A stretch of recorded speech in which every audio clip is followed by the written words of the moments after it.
kaayyoo kee fi mul'ata kee dhuunfachuuf akka allaattiin olfagaadhuu barrisi. Ifturas fageessee ilaali. Allaattiin yeroo olfagaattu lafa irratti waan jiru hunda akka wal duraa duuba isaaniitti fi iddoo isaa beektee ilaalti. Kana jechuunis akkuma xiqqoon bakka jirutti osoo hin daangeffamin allaattii gara fuulduraatti deemuuf si gargaaru.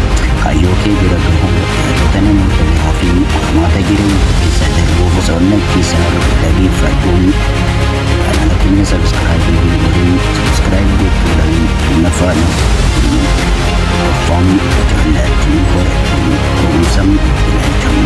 Namoonni hedduun rakkoo isaan duuba jiran sirreeffatan ati garuu akkumaan irratti rakkoo kee gubbaan ilaalin qorannoon rakkoon tokko si mudatee yoo ta'e waggaa 5 booda akkamitti natti dhaga'ama jedhee of gaafadhu.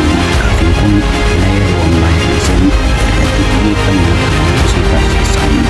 Lammaffaan yaada namootaa akka dhimma isaatti ilaali. Allaattiin yeroo olfagaattu qilleensi humnaan isa dargaggoo filachuu danda'u. Garuu isheen qilleensa sana yookiin olfagaattuu waliin qilleensa sana hin qoftu. Garuu namaa keessatti dhagna taasisu eegeetu keessatti akka qilleensaatti ilaaluu qabu. Yaada namoonni sirriitti qaban kan si laaffisuu osoo hin taane kan si onnachiisu akka ta'uuf itti fayyadami. Sadaffaan kaayyoo kee irratti xiyyeeffannaa cimaa qabaadhu. Allaattiin yeroo olfagaatte waa ilaaltu waan tokko irratti xiyyeeffatti.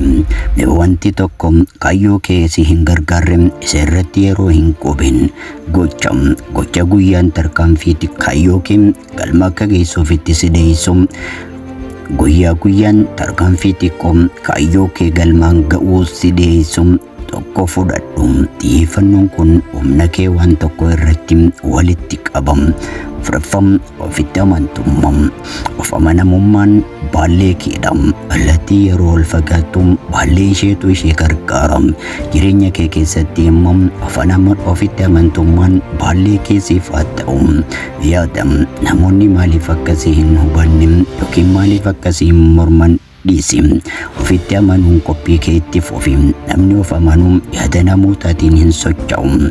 Shanaffaan obsaa fi qophii yeroo siif malu eeggadhu. Allaattiin yeroo maram osoo hin ariifatin kaayyoo isiisan qofaaf daggam waan qabattee nyaachuuf deemtu sun qofa irratti xiyyeeffannoo isii hundatti. Milkaa'inni waan saffisaan dhufu osoo hin taane adeemsaan dhufudha.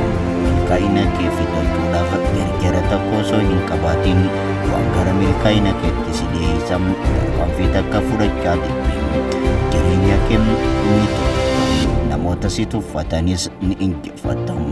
Milkiin tan namoota kaayyoo qabuuti.